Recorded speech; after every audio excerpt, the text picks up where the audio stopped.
আমার মুরগিটা আজ ডিম পেড়েছে কিনা গিয়ে দেখে আসি। হ্যাঁ যাও, গিয়ে দেখে আসো। আজও বাজার করার টাকা নেই হাতে। ডিম দিয়ে ভাত খাওয়া ছাড়া আর কোনো উপায় নেই। বড় তো ভাবনিতে আমার বাবার বাড়ি থেকে কি দিয়েছে বলে। আজ বাবার বাড়ি থেকে মুরগিটা এনেছিলাম বলে তাও একবেলা শান্তিতে খেতে পারো। হয়েছে হয়েছে, আর কথা শুনিও না তো। যাও, গিয়ে ডিমটা নিয়ে এসো। যাচ্ছি। এখন সত্যিটাও বলা যাবে না, সব কথা সে নিজেই বলবে। আমি বলতে গেলেই যত দোষ। কি দেখে যে বাবা আমাকে এর কাছে বিয়ে দিয়েছিল, আমার কপালটাই খারাপ। মতির বউ মুরগির খোপে থেকে ডিম আনতে গেল, কিন্তু সেখানে কোনো ডিম খুঁজে পেল না। কি ব্যাপার, মুরগিটা কি আজ কোনো ডিম পারেনি, নাকি অন্য কোথাও ডিম পেড়ে রেখেছে? মুরগিটাকে অন্য কোথাও গিয়ে খুঁজে দেখি।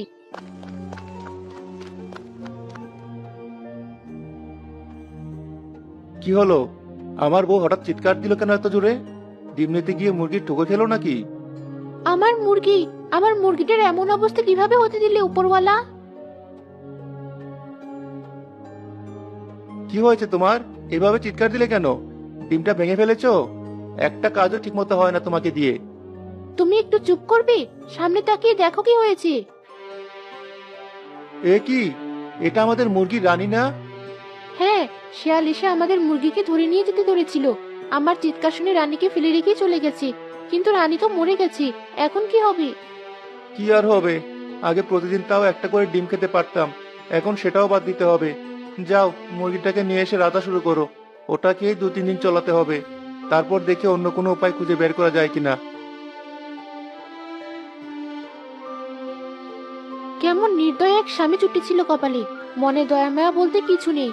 আমার প্রিয় মুরগিটা মরে গেছে, আর ও একটু দুঃখও না দেখিয়ে উল্টো আমাকে রেঁধে ফেলতে পড়লো মুরগিটা। অবশ্য ও কেন কষ্ট পাবে, ওর তো উল্টো খুশি হওয়ার কথা। এখন আর ওকে আমার কথা শুনতে হবে না। যাই, মুরগিটাকে নিয়ে গিয়ে রাধা শুরু করি। মতির বউ আর ছেলে মুরগি রান্না হওয়ার পর দুপুরে এসে তরকারি দিয়ে ভাত খেতে বসলো।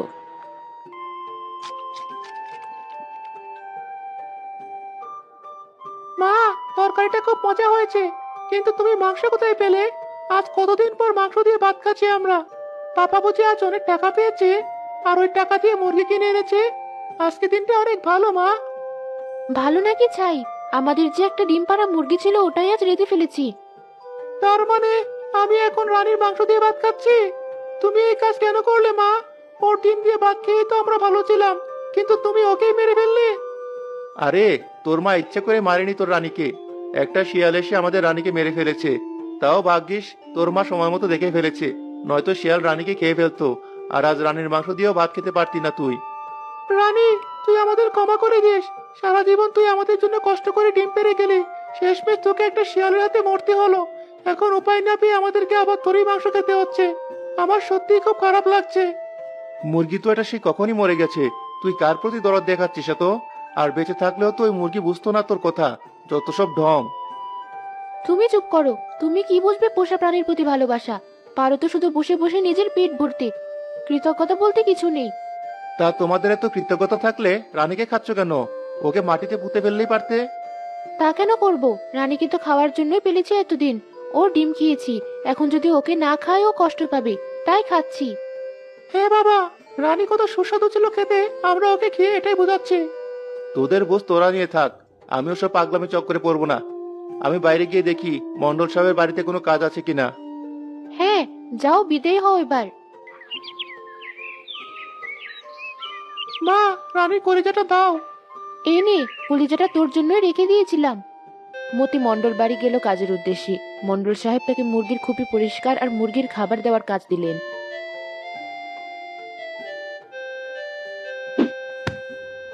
সেই সকাল থেকে সারাদিন এক মুরগির চক্করে পড়ে আছি। এখানে এসে ওই মুরগির পেছনেই পড়ে থাকতে হচ্ছে। কোথায় যে যাব আমি? মুরগিগুলোও দেখি ভীষণ খারাপ, আমাকে ঠোকরাচ্ছে। তোদের একটাকেও খাবার দিব না আমি। তারপর দেখবো তোদের গায়ের তেজ। কে মতে, দাঁড়িয়ে আছো যে? তোমার কাজ শেষ হয়েছে? জি না সাহেব, মুরগিগুলোকে পেট ভরে খাওয়াচ্ছিলাম যেন বেশি বেশি ডিম পারে। ওদের খাওয়ানো শেষ হয়ে গেলেই ডিমগুলো তুলে ঘরটা পরিষ্কার করে ফেলবো। ঠিক আছে, তাড়াতাড়ি করো। আর দেখো আমার মুরগিগুলো যেন ঠিক মতো থাকে, ভয় পেয়ে যেন এদিক সেদিক দৌড় না দেয়। ওরা আমার অনেক শখের পালা মুরগি। জি সাহেব, কোনো চিন্তা করবেন না, ওদেরকে নিজের সন্তানের মতো খেয়াল রাখবো আমি। আচ্ছা, তাহলে তো ভালোই। আমি চললাম। জি, আপনি নিশ্চিন্ত থাকতে পারেন মন্ডল সাহেব। যাক, অবশেষে সাহেব চলে গেছে। বুঝলাম না, ইদানিং এই গ্রামের সবার মুরগিদের প্রতি ভালোবাসা উতলে পড়ছে নাকি? এখন আবার এগুলো সব বিষ্ঠা পরিষ্কার করতে হবে। কি এক যন্ত্রণা! রানী নেই বলে উঠোনটা কেমন খালি খালি লাগছে। কেন যে ওকে দিয়ে কটা বাচ্চা ফুটালাম না, তাহলে আর এখন আফসোস করা লাগতো না। অবশ্য নিজেকে দোষ দিয়ে কি লাভ? ওর ছোট একটা ডিম প্রতিদিন 3 ভাগ করে খেতাম আমরা।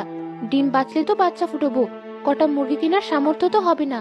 গাছেও যদি ডিম ধরা শুরু করতো, তাহলে হয়তো এই সংসারের অভাব একটু পূরণ হতো। সবগুলো ডিম প্রায় তোলা শেষ, শুধু আরেকটা ডিম তোলা বাকি আছে। মতি শেষ ডিমটা তুলতে গিয়ে দেখলো এই ডিম দেখতে অন্য সব ডিমের মতো না, অন্যরকম ডিম, তার উপর বিভিন্ন রকমের কারুকাজ করা। ব্যাপার কি? ডিমটাতে কেউ রং করেছে নাকি? এমন অদ্ভুত ডিম তো আগে কখনো দেখিনি। কিন্তু মুরগির ঘরে তো আমি ঢোকার পর কেউ আর ঢোকেনি। কে রং করে যাবে ডিমটাতে? তবে যাই হোক না কেন, ডিমটা কিন্তু দেখতে বেশ সুন্দর, আর আকারেও বেশ বড় সড়ো। এক কাজ করি, এটা লুকিয়ে চুপচাপ আমার বাড়িতে নিয়ে যাই। আমার বউ আর ছেলে দেখলে অনেক খুশি হবে। মা, কি করো? বাবাকে আসেনি এখনো? না, দেরি করছে যেহেতু তার মানে কাজে আছে, নয়তো চলে আসতো এতক্ষণে। আশু, আশুর মা, কই তোমরা? এই দেখো, তোমাদের জন্য কি এনেছি।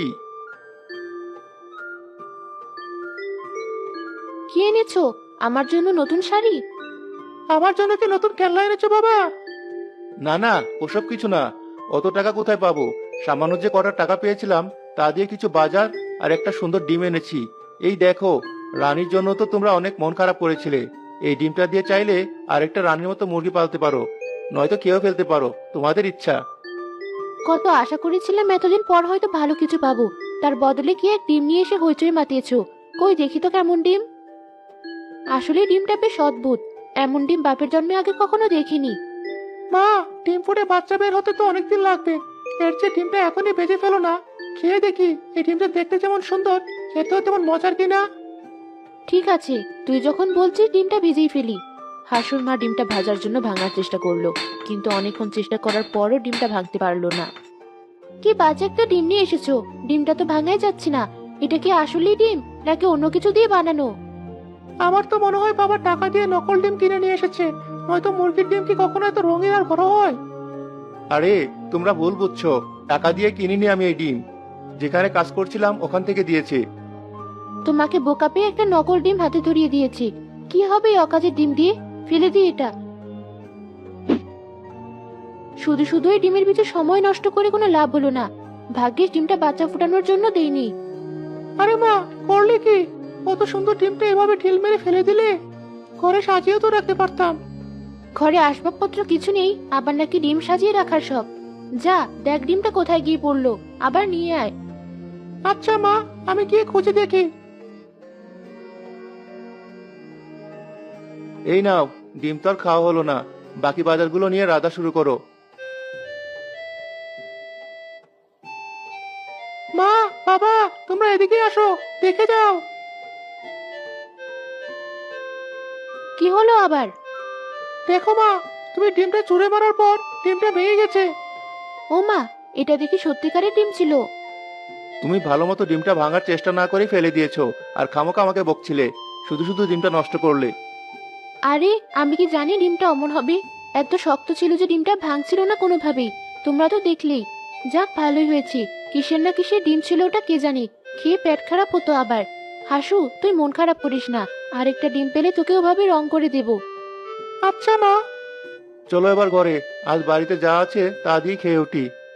হ্যাঁ চলো। যেখানে সেই রঙিন ডিমটা ভেঙেছিল সেখানে 2 দিন পর এক গাছ হলো, আর দেখতে দেখতে গাছটা অনেক বড় হয়ে উঠলো। এই গাছটা এখানে কে লাগিয়েছিল? দেখতে না দেখতে বড় হয়ে উঠলো। তুই লাগিয়েছিলি আশু? না তো বাবা, আমি তো কোনো গাছ লাগাইনি। কিন্তু এটা কি গাছ? পুরো গাছে কেমন যেন একটা কাঁচা ডিমের গন্ধ। কি যে বলিস না, গাছ থেকে ডিমের গন্ধ আসবে কিভাবে? তবে এটা যে কি গাছ আমি নিজেও বলতে পারবো না। এমন গাছ আগে কখনো দেখিনি। কি হলো, তোমরা বাবা ছেলে এই গাছের সামনে দাঁড়িয়ে আছো কেন? এই গাছটা কোথা থেকে এসে কত বড় হয়ে গেল, কিছু টের পেলাম না আমরা। এটা যে কি গাছ সে সম্পর্কেও কোনো ধারণা নেই আমাদের। হবে কোনো জংলি গাছ হয়তো। গাছটা তো আর আমাদের কোনো ক্ষতি করছে না। থাকুক, কি সমস্যা? আর একটু বড় হলে কাঠ নয়তো খড়ি হিসেবে বিক্রি করে দেব, ভালোই লাভ হবে। এত বড় গাছ, অথচ গাছটাতে একটা ফুল ফলও ধরেনি। আচ্ছা, এই গাছের পাতা খেয়ে দেখি তো কেমন। পাতা কেন খেতে যাবি অচেনা গাছের? কিচ্ছু খাওয়া লাগবে না, চলেই গাছের সামনে থেকে। আচ্ছা মা, তোমার কি মনে হয় না এই গাছ থেকে ডিমের গন্ধ আসছে? গাছ থেকে ডিমের গন্ধ আসবে কিভাবে? তুমি একটু কাছে গিয়ে গন্ধ শুকে দেখো না মা, তাহলে টের পাবে। তাই তো, কেউ কি গাছের দিকে ডিম ছুঁড়ে মেরেছিল যে এমন গন্ধ গাছে? আমিও ভাবছিলাম কদিন যাবত বাড়িতে কাঁচা ডিমের গন্ধটা কোথা থেকে আসছে। কি যে শুরু করলে তোমরা! গাছের নাকি ডিমের গন্ধ? তোমাদের মাথা মনে হয় এবার পুরোই গেছে। তুমিও সব বুঝবে না, সামান্য ভাত পোড়ার গন্ধ পাও না তুমি, আবার ডিমের গন্ধ পাবে?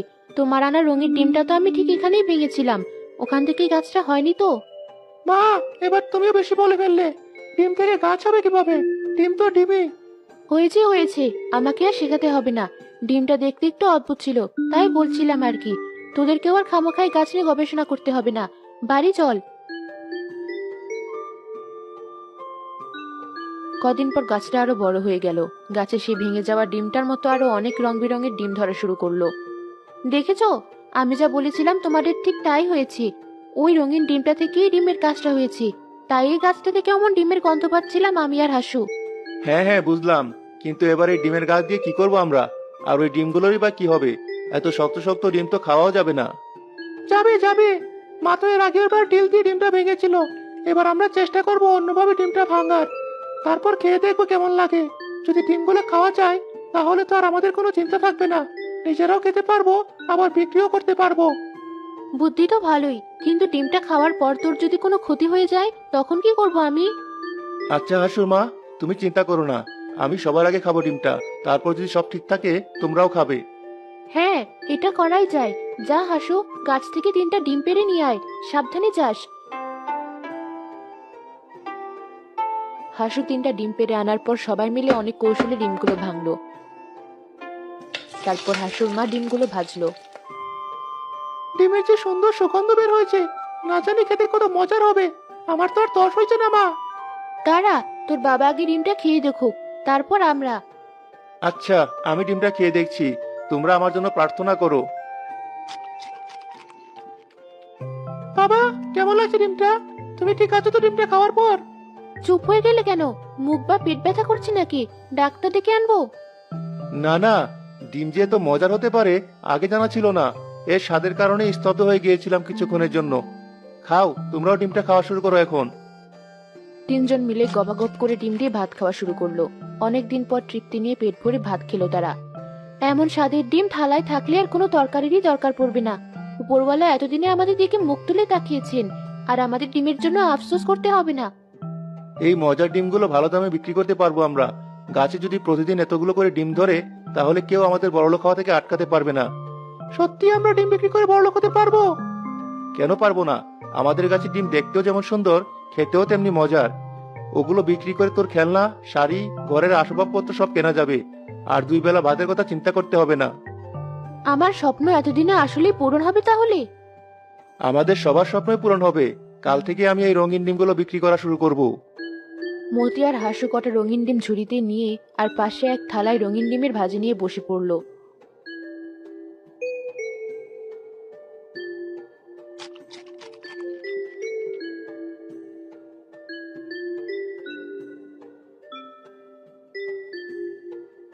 বাবা, দেখো কত তাড়াতাড়ি সব ডিম বিক্রি হয়ে গেছে। এত দাম হওয়ার পরেও তো হবে না। এমন মজার খাবার খাওয়ার সুযোগ কে হাতছাড়া করতে চাইবে? চল, আজকের মতো বাড়ি যাই, কাল আবার আসবো। চলো বাবা। তারেক, আজকে ডিম বিক্রির টাকা কোথায়? এই নিন সাহেব। এত কম টাকা কেন? গ্রামের মানুষ কি ডিম কেনা বাদ দিয়ে দিল? আসুমিয়া কি এক অদ্ভুত রঙিন ডিম বিক্রি করে। সবাই এখন সাধারণ ডিম কেনা বাদ দিয়ে ওগুলোই কিনে খায়, কারণ ওই ডিমগুলো নাকি আকারেও বড় আর খেতেও অনেক মজার। তাই বুঝি? ঠিক আছে, আমিও খেয়ে দেখবো কেমন খেতে ওই ডিম। মন্ডল সাহেব হাসুর কাছে গিয়ে সে ডিম খেলো। আর তাকে জিজ্ঞেস করলো ওই ডিম সে কোথা থেকে পেয়েছে। হাসু তাকে কৃতজ্ঞতা জানিয়ে সব সত্যি বলার পর মন্ডল সাহেব রেগে গেল। আমার কাছ থেকে ডিম চুরি করে তুমি আমার ব্যবসাটি করে করাচ্ছ? তারেক, আজই ওই গাছটা কেটে সবগুলো ডিম আমার বাড়ি নিয়ে আসবি। এমনটা করবেন না, আমাদের ক্ষতি হয়ে যাবে। আমি যা বলছি তাই হবে।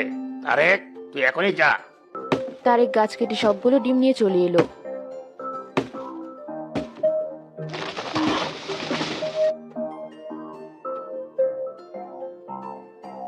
মন্ডল সাহেবরা লোভে পড়ে সব ডিম একসাথে খেয়ে ফেলার পর তাদের গায়ের রঙও ডিমের মতো রঙিন হয়ে গেল, যা কোনোভাবেই ঠিক হচ্ছিল না। তোমার চুরির শাস্তি আমাদেরকে পেতে হলো, আর মন্ডল সাহেব তার খারাপ আচরণের শাস্তি পাচ্ছে। এখন গ্রামের কাউকে আর মুখ দেখাতে পারি না আমি। মা দেখো, আমাদের আগে ডিম গাছের মতো আরেকটা গাছ। তাই তো, চলো হাসুর মা, আমরা এই ডিম গাছটা নিয়ে দূরে অন্য কোনো গ্রামে চলে যাই, যেখানে কেউ আমাদের চিনবে না। ঠিক আছে, চলো।